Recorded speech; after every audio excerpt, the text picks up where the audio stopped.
It's 8 o'clock.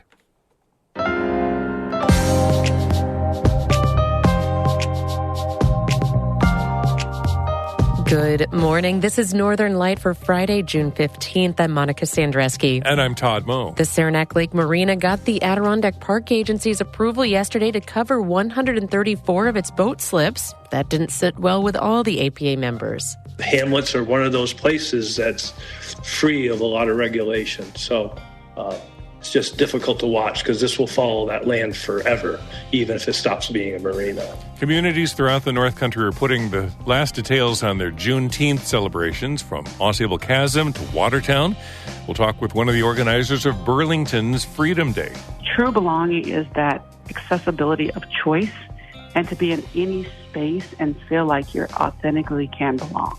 And we'll listen back to a conversation with Dexter Chris, the artistic director of the Burlington Juneteenth Community Choir, about the roots of gospel music in jazz and field hollers. Think how amazing it would be to have a field that's probably 200 acres, and there's probably 50, 60 people of color, slaves at the time, working those fields, singing over this space. The sound must have been unbelievable. All of that's coming up on Northern Light. Stick with us.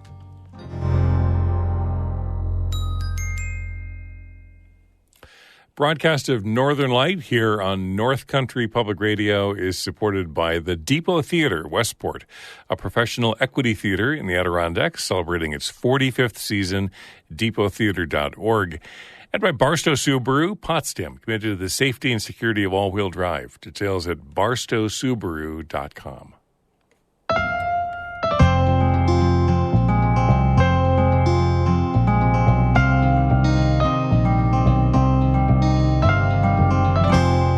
This is Northern Light. I'm Monica Sandreski. And I'm Todd Moe. A marina on one of the most popular lakes to go boating in the Adirondacks got the go-ahead to add roofing to more than 100 of its boat slips. The Adirondack Park Agency approved the project on Lower Saranac Lake at its meeting yesterday. As Emily Russell reports, the approval comes after decades of legal battles with the marina. 10 years ago, the Saranac Lake Marina asked the APA if it could add roofing to its boat slips. Those covers would protect boats from the elements. The APA said the marina needed a variance to do that. At the time, the marina also had 9 buildings along Lower Saranac Lake that didn't conform to the APA standards, and they weren't in great shape. The APA's John Berth briefed the board at Thursday's meeting about the conditions at the marina back in 2014.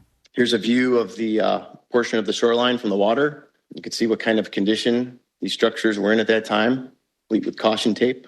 Some of the buildings were sagging into the lake. So the marina demolished the buildings, and wetlands grew back in their place.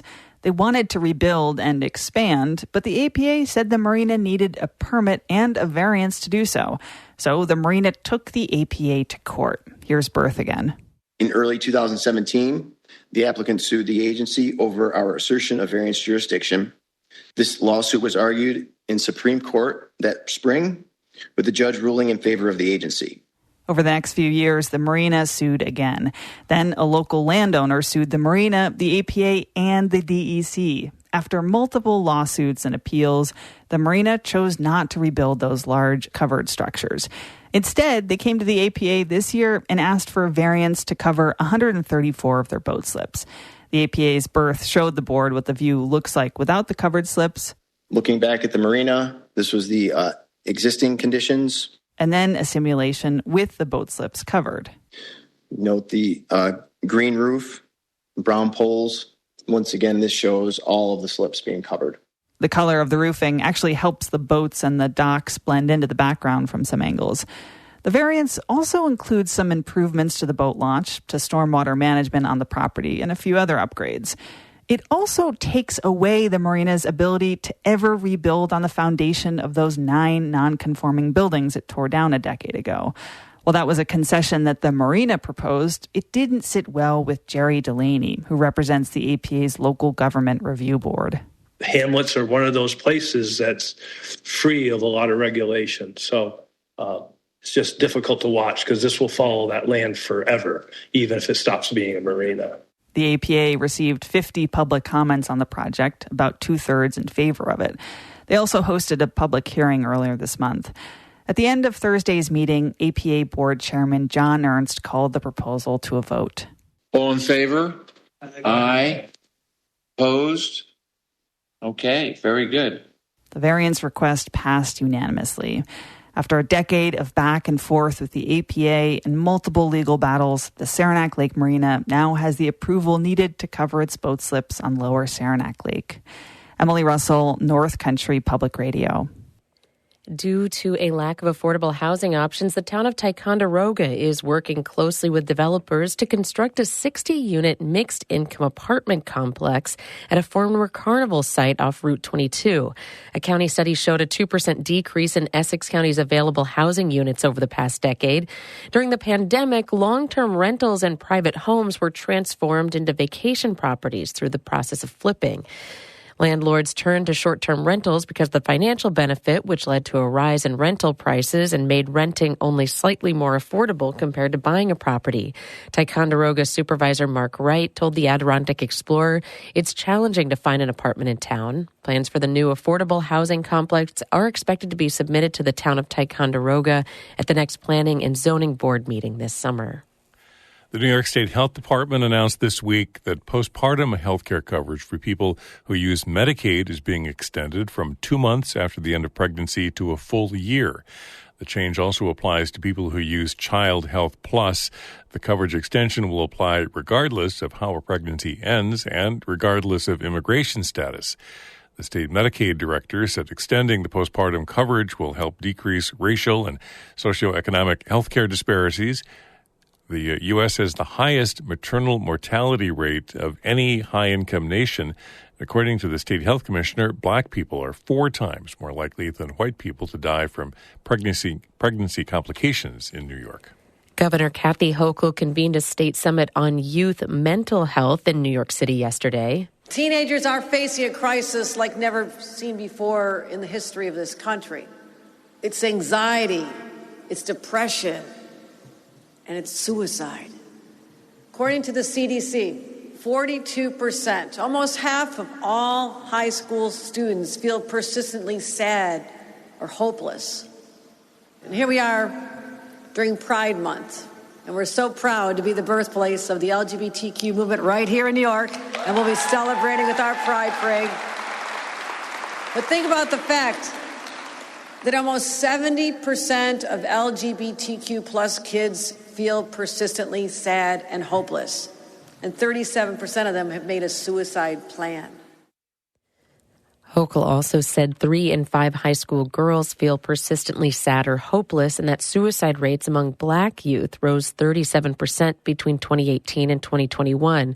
The event followed 7 listening sessions held around the state. More than 200 young New Yorkers got to express their mental health concerns. We need professionals in our schools, is what these kids said, and not one mental health counselor for a school of 700, which is what they talked about. Maybe they'll get an appointment 3 years from now. Come on. Hochul pointed out that the new state budget includes $1 billion to overhaul the state's mental health system and about $35 billion in education funding. With that money, she said she wants to make sure that every school has mental health professionals on staff. She said the young people she met with pointed to the pandemic and social media as the 2 biggest causes of the current mental health crisis.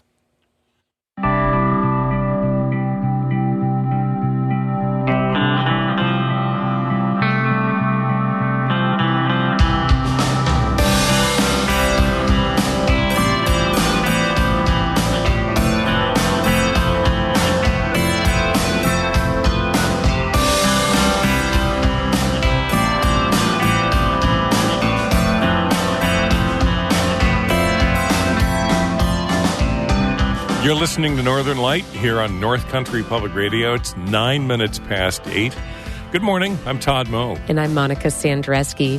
Coming up, we'll listen back to our conversation with Dexter Chris, the choir director for the Plattsburgh State Gospel Choir, who's leading a group at Burlington's Juneteenth celebration this weekend. A conversation on the roots of gospel music coming up in just a few minutes here on Northern Light.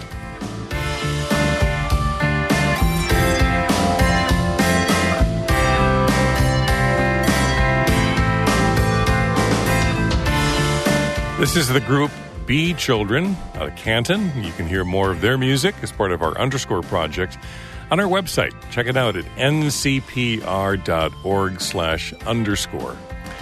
Northern Light is supported by Adirondack Foundation, helping people and families build a legacy of generosity for the Adirondacks, adirondackfoundation.org, and by Cloud Splitter Foundation, saluting North Country Children's Museum, where hands-on interactive experiences for all ages get kids thinking, making, and doing. More info at northcountrychildrensmuseum.org. And our fiscal year wraps up at the end of this month. We'd love to hear from new donors. If you've never given before, consider a gift, a contribution right now. You support music, news, information that you depend on every day on North Country Public Radio. It's easy. Go to ncpr.org/give. Thank you. Communities throughout the region are putting together the final details on their Juneteenth celebrations. Juneteenth, known as Freedom Day and Jubilee Day, has been celebrated by Black Americans since the late 1800s. It commemorates June 19th, 1865, when Union soldiers arrived in Galveston, Texas, and announced the end of slavery 2.5 years after the Emancipation Proclamation. Juneteenth became a federal holiday 2 years ago. In our region, there's a Color of Freedom tour through Lake Placid, Peru, and Elizabethtown and Ausable Chasm to visit historic spots significant to the struggle for liberation. Jefferson Community College is also marking 10 years since soldiers of Fort Drum first introduced the Juneteenth holiday to the Tri-County area. Kim Carson is the director of the Office for Race, Equity, Inclusion, and Belonging in Burlington, Vermont, and says Juneteenth is essential for every American's identity. We need to celebrate this as we do everything in America, right? Big and we go big and we go hard.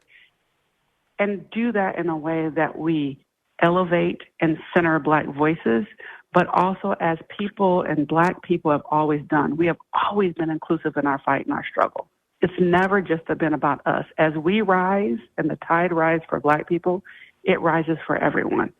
She says Burlington has a whole lineup of events to commemorate tomorrow. Local Black hip-hop artists, Afrobeat musicians, rappers, comedians, hairstylists, cooks, spoken word artists. And she told me at the center of it is a community meal in the heart of town. When we talk about family and friends, it's always about baking bread and having, that really good barbecue, that meal or whatever in a Black community. And really what we wanted to do was then do that here in Burlington. So weather permitting, it will be a long family-style table right in the middle of Main Street, overlooking the lake. I think it's going to be absolutely beautiful. It almost seems heavenly in some way to me. Yes, absolutely. What this year's theme is, embrace and belonging. And what better way to do it than over a family meal? We are all family. We are Burlingtonians, and we're here to celebrate Juneteenth and just create this community of just radical belonging. And when you think of the day, do you think of it as a remembrance or a celebration, or maybe sort of forward-looking, or you use the word commemoration? How do you think of that? I think as kind of like a but and. So everything that you said, there's times where we want to sit back and reflect and memorialize in a learning type environment that we need to know what history is so we don't repeat it. But also it's a celebration. It's a celebration of liberation. It's a celebration of light. It's a celebration of highlighting the Black body and the Black experience in a way that it's not about something negative, but very positive, and that the community's coming together around that. And then lastly, you always want to constantly reflect on the history of where we've been to know where we want to go. And this is just another example of when we right those wrongs, how we can do those things, right? So we can honor, we can make things that were wrong right, and we can also celebrate. And that's what's wonderful as a Black American woman about Black American culture. We're able to do it all. Did you celebrate Juneteenth growing up? Actually, I did. I come from Iowa, and we were one of the first states to actually recognize it before it was a federal holiday. Much as we're representing with this supper club, I remember always going to our park and basically our Black neighborhood in Iowa, and just seeing all my family and friends and people that I call my cousins, right? In the Black community, everybody's your cousin. And so all these people that we find, this extended family, and coming together and celebrating something that at one point was just so negative, but really turning it into a positive. And when I think about Black bodies and Blackness and what our legacy really is moving forward, is always being able to take something that may have been terrible and atrocity and finding a way to find the good. That's my biggest memory of Juneteenth, is taking this thing that was horrific, not telling people that they're free, right? And then taking this into a space where we can celebrate, educate, we can come together and organize to continue to move this legacy of freedom and coming to age in America. I think that's so important. It really makes me think of there's a whole lineup of comedians performing Saturday night. I feel like that fits in so well with what you're saying, but how do you see that intersection of comedy and laughing and joy and liberation and this struggle for freedom? When you talk about the intersections of Black life and how we've leveraged every space that we've been in a constant movement forward of freedom, when you think about the legacy of comedy and those early comedians who actually were activists, you know, your Dick Gregory's and your all these different people that actually used their platform for Black liberation. We talk about artists, some of our major singers and those people during that civil rights time were on the front lines. So there's never really in the Black community been a separation from art and reality. It's all been our reality. And we've leveraged every space and platform to continue to strive just to get those inalienable rights that everyone else is extended, right? Life, liberty, and the pursuit of happiness. And that's what I really think this embrace and belonging is. True belonging is that accessibility of choice and to be in any space and feel like you authentically can belong. I think so much of our comedians, our musicians, our poets, I was listening to this interview with Amanda Gorman, and the poet, and, you know, she was talking about how, like, at the center of this reckoning in the Black Lives Matter movement are these Black artists and poets and musicians that are at the center doing this work of democracy building, of equalizing and connecting and reconciliation and calling out. Yeah. This is the history and the legacy, though. When you go back to Sojourner Truth, Aren't I a Woman? That's a speech. That's a poem. That's spoken word. You know, you keep moving forward and you think about the legacy and who was there and their impact on things that were going on. We have never untethered those intersections, right? We have been in all of those spaces, from comedy to spoken word to poetry itself to you think of any artistry that's out there. It has been a focal point of this movement from the very beginning, for this emancipation, for this freedom that we've been striving for and we continue to strive for. For the weekend itself, when people come, what do you hope that attendees will take away from the weekend? Mostly just to have a moment of joy and a sense of belonging, that we have this in the center, the economic center of the city, Church Street, and that people, Black and brown people, can come to this space of gathering and feel a space of belonging and welcome and authentic to be themselves. What does Juneteenth mean to you? Oh, man. It means freedom. It means celebration. It means happiness. It means that we're continuing to strive to be perfect within this imperfection, right, that we call America. For me, it's a sense of excitement, but also to be seen. You know, as a Black woman and a young Black girl I was a third-generation Iowan, but I can, you know, my family has been here. I can't trace myself back to anywhere else but America. To start to be seen on a national level, especially because I don't see a lot of difference between my mother's experience and my experience, and she's in her 70s, and she was not born with all of her rights. I would be the first person born in my family in 1974 that was born with all my rights and the mechanism to litigate it.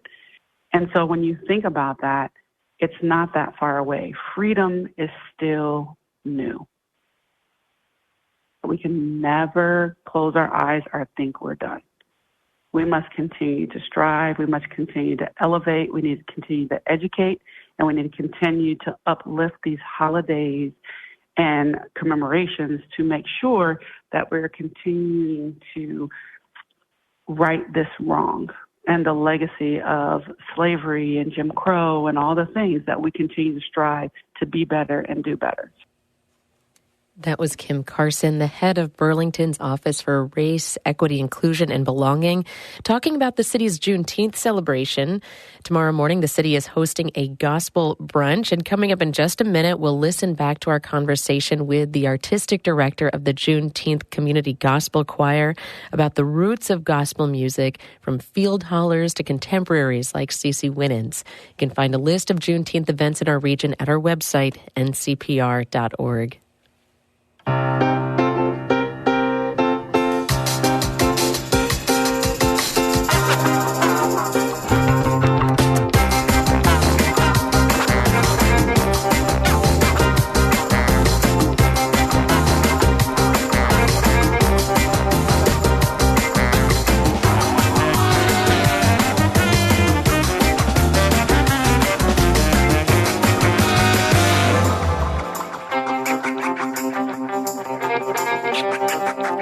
You're listening to Northern Light here on North Country Public Radio. I'm Todd Moe. And I'm Monica Sandreski. Coming up in just a minute, a conversation with the head of Plattsburgh State Gospel Choir. Then stick around after the show for Bird Note coming up at 8:42. But first, Todd has a look at the weather for us. We've got showers, maybe an isolated thunderstorm today. Light winds out of the southwest, a high around 70, lows in the 50s tonight. Tomorrow and Sunday, also scattered showers possible, highs upper 60s, low 70s this weekend. And then early next week, partly cloudy skies, highs in the 70s, could see highs low 80s Tuesday and Wednesday of next week with partly cloudy skies. Right now in Canton, partly cloudy, 61 degrees. John Warren checks outdoor conditions for the Adirondacks this weekend. Some showers and the possibility of thunderstorms are in the forecast through the weekend. Keep an eye on the weather and be sure to never be on open water or above tree line during thunderstorms. If you can hear thunder, you can be struck by lightning. Temperatures on high peak summits are expected to be in the lower 50s today and mid to upper 40s this weekend.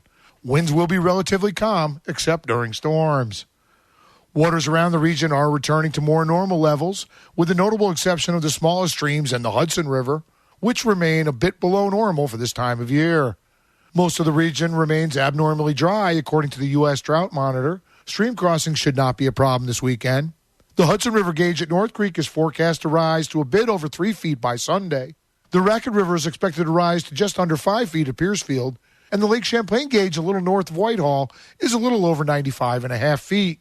Water temperatures are now comfortably in the mid-60s around the region. That's the water temperature of Upper Saranac Lake and Mirror Lake. Lake Champlain is closer to the lower 60s, and Lake George, at least over at Warner Bay, which is a regional warm spot, is in the upper 60s. Expect parking areas to fill early along Route 73 as hiker shuttles are not yet running. In the Independence Wild Forest, the Eatonville Trail remains closed through mid-July. The Bloomingdale Bog Trail, about 3/4 of a mile west of Route 86, remains covered with large rocks for several hundred feet, making it difficult to traverse. Gulf Brook Road and the Boris Ponds track is now open to the Four Corners parking lot, and the Lake Lila Road has reopened. Those are the outdoor conditions in the Adirondacks this weekend. For North Country Public Radio, this is John Warren from the New York Almanac. Online at NewYorkAlmanac.com. You're listening to Northern Light right here on North Country Public Radio. Good morning. I'm Monica Sandreski here with Todd Moe. And as promised, we're going to preview one of the acts performing at Burlington's Juneteenth celebration this weekend. The Gospel Brunch tomorrow morning will be hosted by Reverend Mark Hughes of Vermont's only Black church, New Alpha Missionary Baptist Church, and it'll be backed by the Juneteenth Community Choir. Dexter Chris is the choir director, and he has a long history with gospel music. He's served as the artistic director and pianist for the Plattsburgh State Gospel Choir since 1991 and has been pivotal in its growth. I caught up with him and his co-director, Andrea Ogle, last winter to talk about contemporary gospel singers like Kirk Franklin and its roots in jazz and field hollers. Oh, Moses, Moses, don't get lost in that Red Sea. Smart shoes on and come across. Oh, in that Red Sea. I'm originally from Arkansas, so I grew up in the church. I mean, my entire life was church. So born in church and born into parents who both were singers in a style called quartet. Down south, they would call it quartet. That's how they would, that's the dictionary we use. Unbeknown to most people that today's barbershoppers, which are pretty much heavily older white men and older white women, really started with blacks who would sing quartet. That's where it actually started. Think how amazing it would be to have a field that's probably 200 acres, and there's probably 50, 60 people of color, slaves at the time working those fields, singing over this space, filling that space up. The sound must have been unbelievable.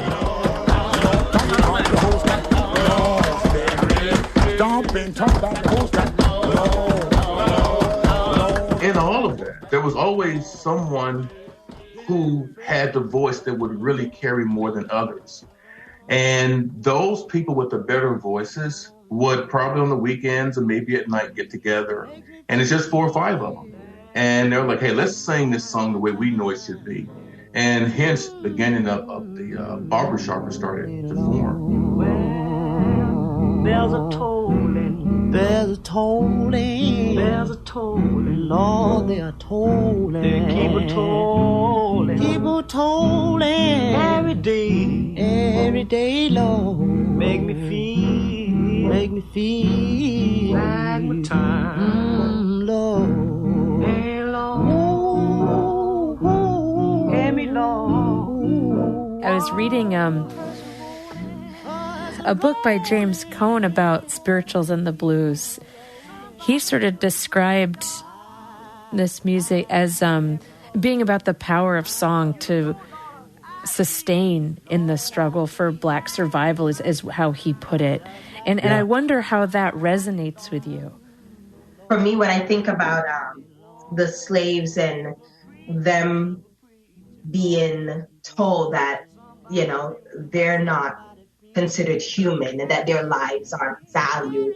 And when the slave masters, when they would go to church, they were told that the Bible wasn't for them, that God in heaven wasn't for them.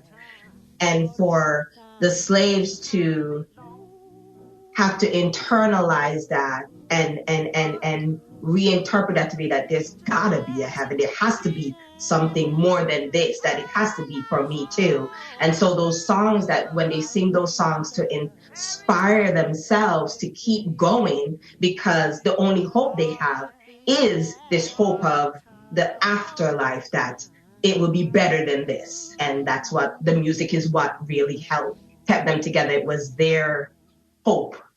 Have you heard of a city? Streets are paved with gold. Have you heard of a city? Streets are paved with gold. There are 12 gates to the city. Hallelujah. Meet me in the city.